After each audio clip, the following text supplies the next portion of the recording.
sure. So No problem at all. okay. So first question. So this was a principle. It's actually pretty cool that you brought it up during the mentorship courses, the FITTe principle. Mm-hmm. You had mentioned that there was an E in newer ones or newer versions that are coming out for excitement. So as a coach, what would you do to introduce them to like the E if they're so used to just the FIIT, or like what would you do activity wise, or even tell them to keep them, I guess, to get them excited for the program or the exercises? Right. So the E in the FITTe principle stands for excitement because we're changing the exercises to keep them excited and engaged. So a good example would be when I was working with Abraham, the soccer goalie, our power and our speed, agility, quickness drills, they changed to create excitement in the workout. Okay. So it wasn't our standard because he's a pro athlete, not like what we were just doing with Steve, where it's foam rolling, warm up, dynamic warm up, workout. Mm-hmm. Yes, it was that same flow of a workout, but what we did is foam rolling, speed, agility, quickness, power, then dynamic warm up, and then our workout. So the SAQ portion came before it was our warm up, basically. And that's where we can implement a lot of excitement and engagement and new mentally challenging things in our workout to inspire them to get excited to come 5 days a week, because that's how many days a week he was working out with me. Yeah. So changing up, basically, so introducing them to not necessarily switching the routine, but introducing them to newer exercises or still similar exercises that are just tweaked a little that make it fun or more challenging in a sense. Yeah, we're still using the progression model to take them through that SAQ, maybe building in new volume or adding power into the SAQ or change of direction are good ways to implement the E portion of the FITTe principle. Okay.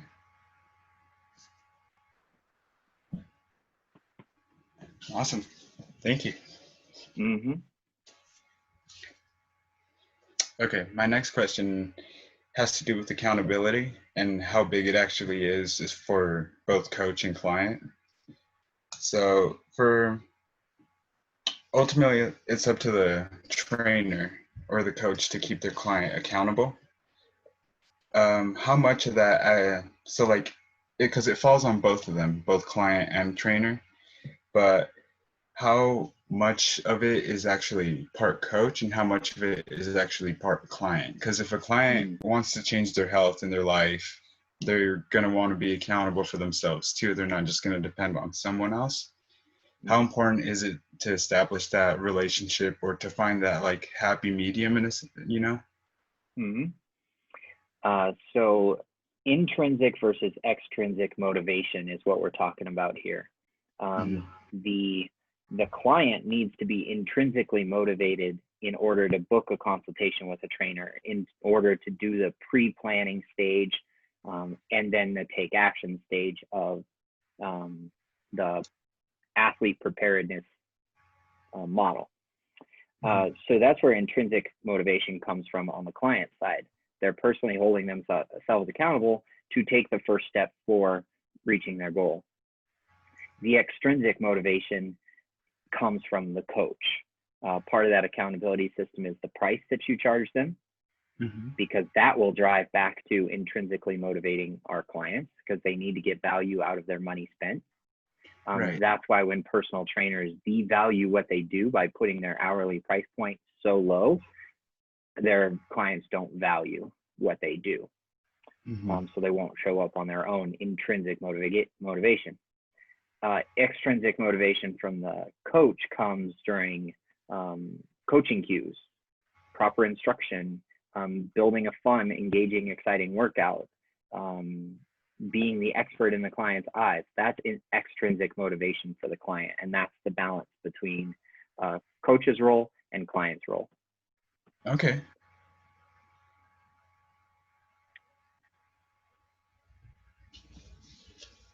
Yeah, that totally makes sense. Interesting. Okay. Thank you. Mm-hmm. Okay. And this is more of a question for you as a coach. How do you feel about like non-conventional ways to keep your client like healthy? Like let's say going on like a walk in the park or walking with their dog to exercise to keep them moving and going forward.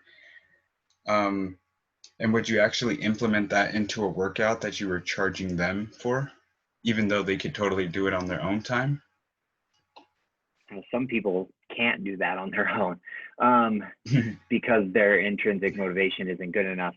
A low intensity exercise activity like that would be homework for our clients. I probably would not implement that low of an intensity exercise into our program that I'm charging them for, because my ideal clients won't reach their goals that way. Right. We might do a group hike as like an added benefit to being part of the community, but not because we're charging them. And our monthly membership prices are built that way so that we can coach our clients with additional value like that. Okay, well, Steve over the weekend needs to get walks in with the dog. So simply, instead of just like, hey, your homework over the weekend is to go for a long walk with the dog. Yeah, sometimes we can give it to them specifically as homework, but it's more of like the conversation piece of like, hey, what are you doing this weekend? Oh, you're going to go take the dog for a walk. Great. Where are you going? How far do you plan to walk? And then on Monday, how was that walk with your dog? We're simply just like keeping them on track. We're not holding them accountable to doing that walk because maybe it would benefit Steve in the long run to keep a routine of walking his dog, but he knows that. Like that's the bare minimum entrance fee that he needs in order to reach his goal. Okay. So when in doubt, not a good for the specific niche or client that you're training.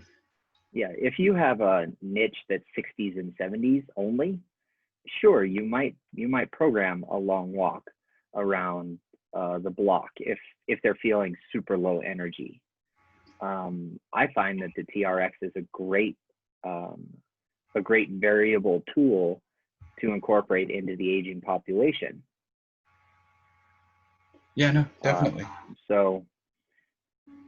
So we may not even go as low intensity as a walk because we're not providing the value that our 60 to 70-year-old clients are looking for.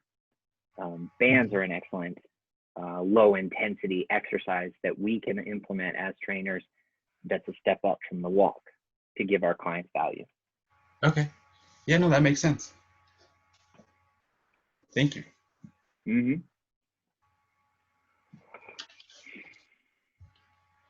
Okay, next question is, so you had mentioned in the module in the lecture that you want to give your client a quick win always in order for them to keep them coming back and keep interested in your program.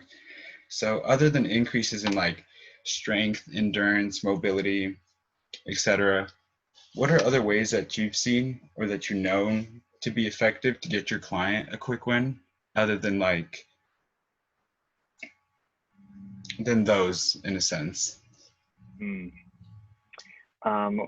We're going to ask them if they're sore. That's a quick win. Like the common misconception in the general population is that I must be sore for the workout to have been effective. Well, you and I know that that's not true because physiologically speaking, not everything we do in the gym is going to make us sore. So back to Abraham, our soccer goalie, the speed, agility, quickness exercises that we did, that's not going to make you sore. No. Because that's not what the muscles are doing. They're not going through enough range of motion in order to rip the fibers of the muscle. So soreness doesn't apply there. But how we can get a quick win for Abraham in his speed, agility, quickness is to improve his response time. Actually test his 40 from week 1 to week 3 and see if there's been improvement. That's a quick win for an elite level athlete like that. That doesn't include like, hey, were you sore after the workout the other day? You know, like, are your pants fitting better? How do your clothes fit? How do you feel? Are you seeing your client will most oftentimes come to you with seeing results in the first 3 weeks. But our job as coaches is just to build a sound fitness program that will get them the quick win. Okay. That could come in nutrition too. Hey, did you actually do your meal prep this week? That's a quick win. Right. Because if we make a lifestyle change for them or help them make a lifestyle change, that's a quick win. And that's why nutrition is so important to pair from day 1 with the exercise program. Yeah, definitely. I didn't think of that. Thank you.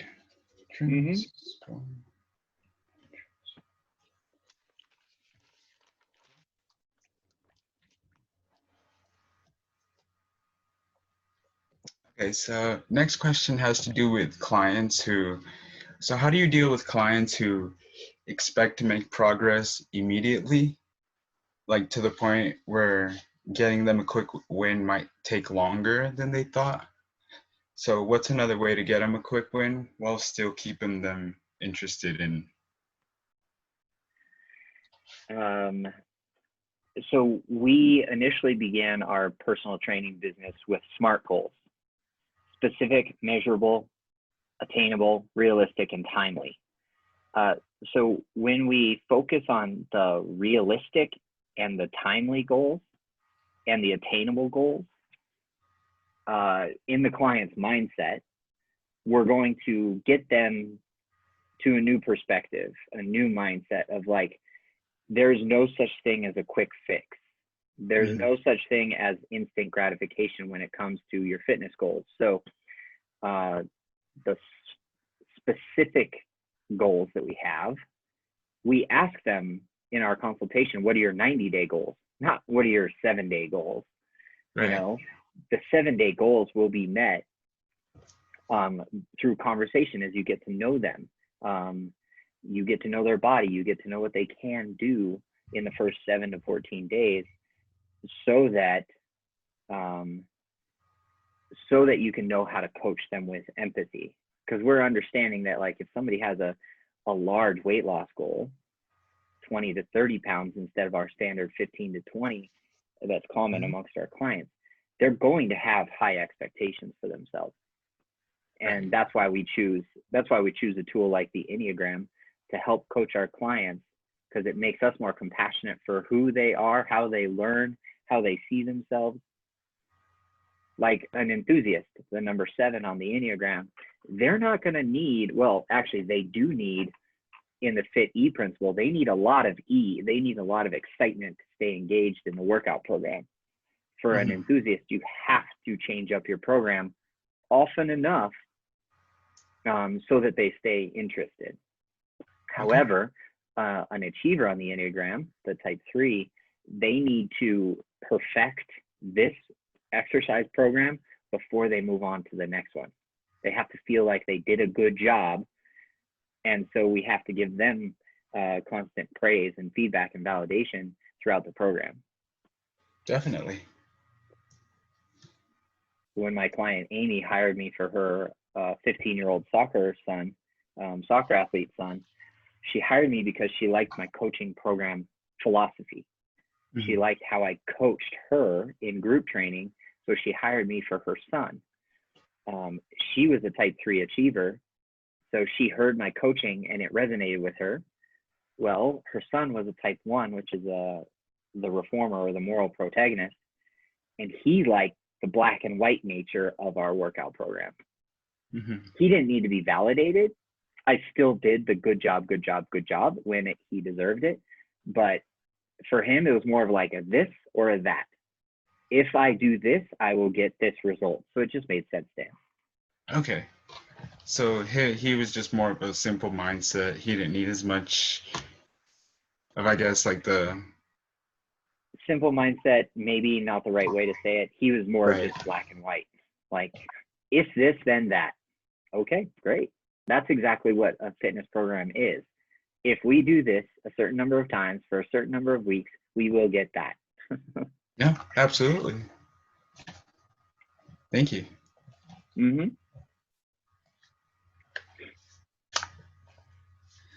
Okay, so the next question also kind of to piggyback on the niche and getting them a quick win.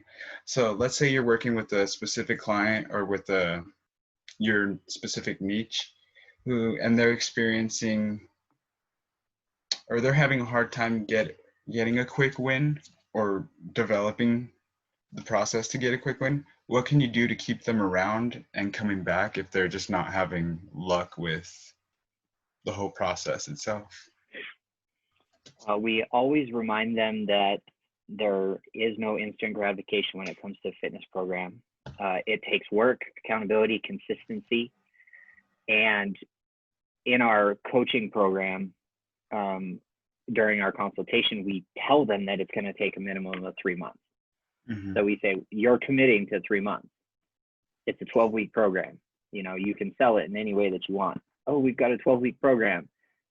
We've got a 90-day program. We've got a 3-month program. It's all about how you say it to your ideal client. I had a client named, Mary. Mary would join us for co-ed softball, and she eventually hired me to be her personal trainer. Well, Mary had Hashimoto's, and it's an immune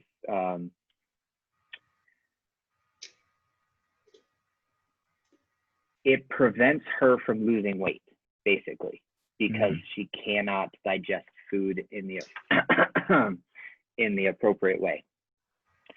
So her best strategy in her mind was calorie restriction. Okay, well, she was only eating 1,350 calories a day, and we needed her at her body weight, which was 170, 180, to be consuming almost 2,000, maybe even more. 1,980, if I remember correctly, was her caloric intake. If she wanted to lose a pound a week. Well, she balked at that, and she said, I don't even know if I can eat that much every day.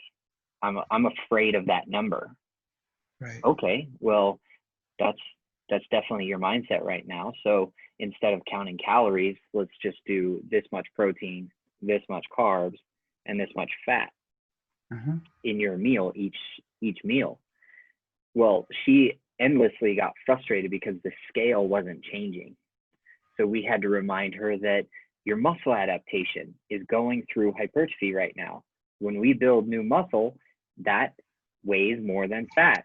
You might be replacing your overall body weight from more muscle, less fat, but the scale doesn't change.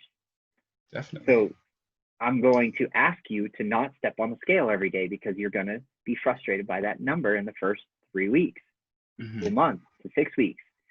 We don't see real weight loss change until the muscles adapt, because the muscles burn more calories, which is why our program is built hypertrophy, strength, endurance.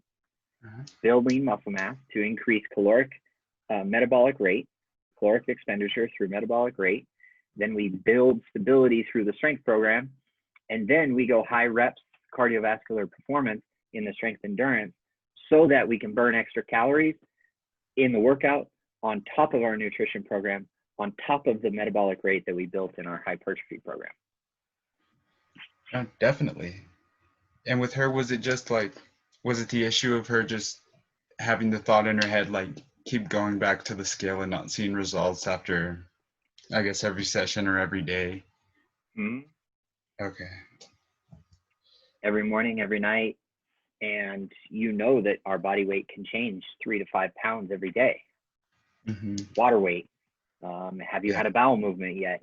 What did you do that day? Did you sweat? Did you move? Did you eat? Did you not eat? Like, there are just a lot of misconceptions and misperceptions out there in the fitness industry right now about what qualifies and quantifies results. Definitely. Yeah, I feel like, yeah, I see that every day on social media. Thank you, Dave.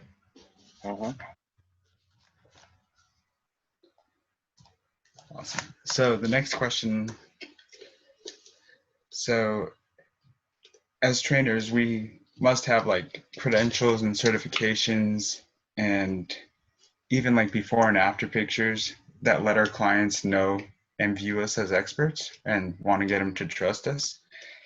So what other ways do you know or can we do to allow them to view us as experts in their eyes, instead of just having just credentials or like a good social media platform with like before and after pictures? Or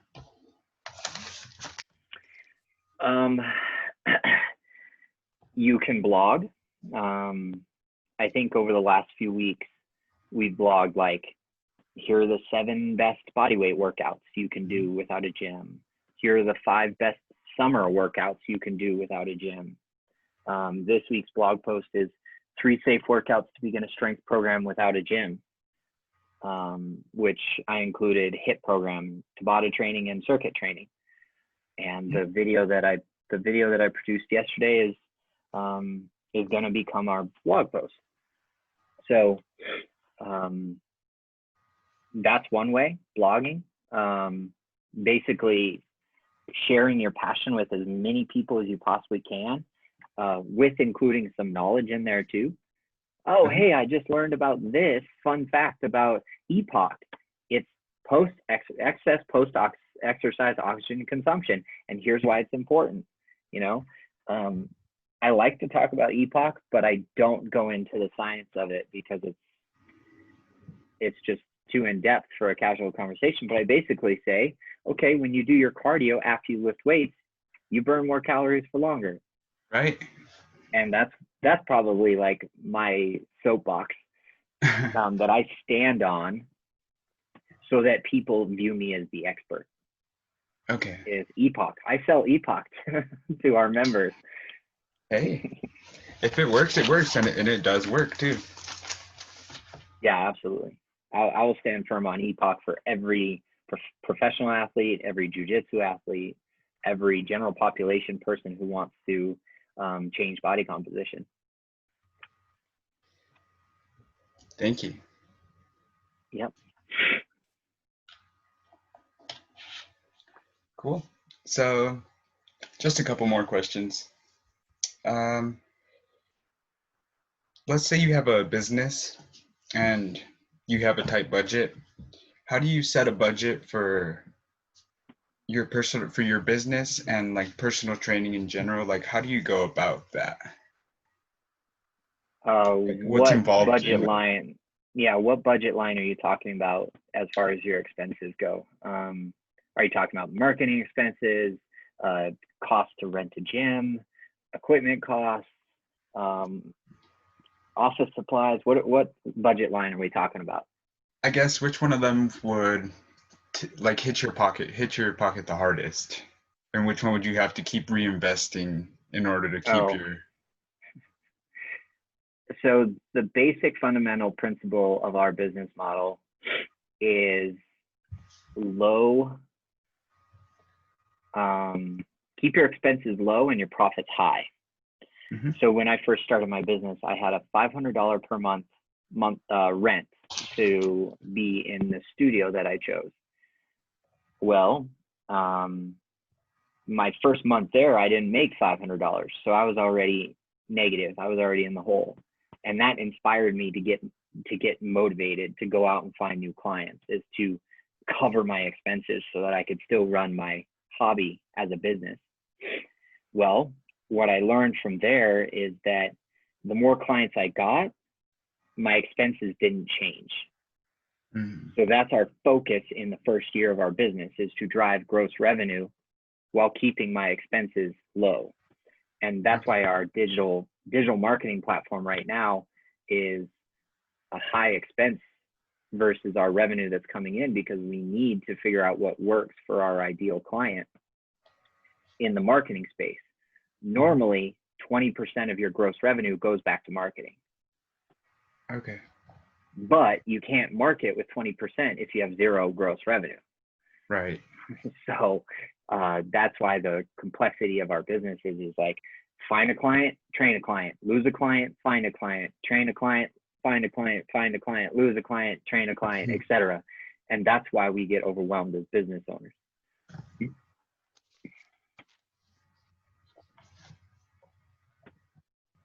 Thank you. Mm-hmm.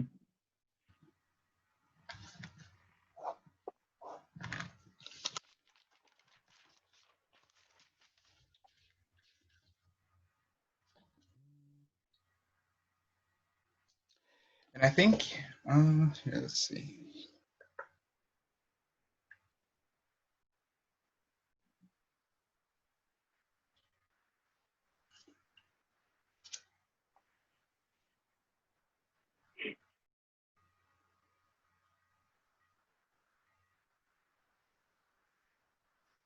Yeah, I think you covered them all, boss.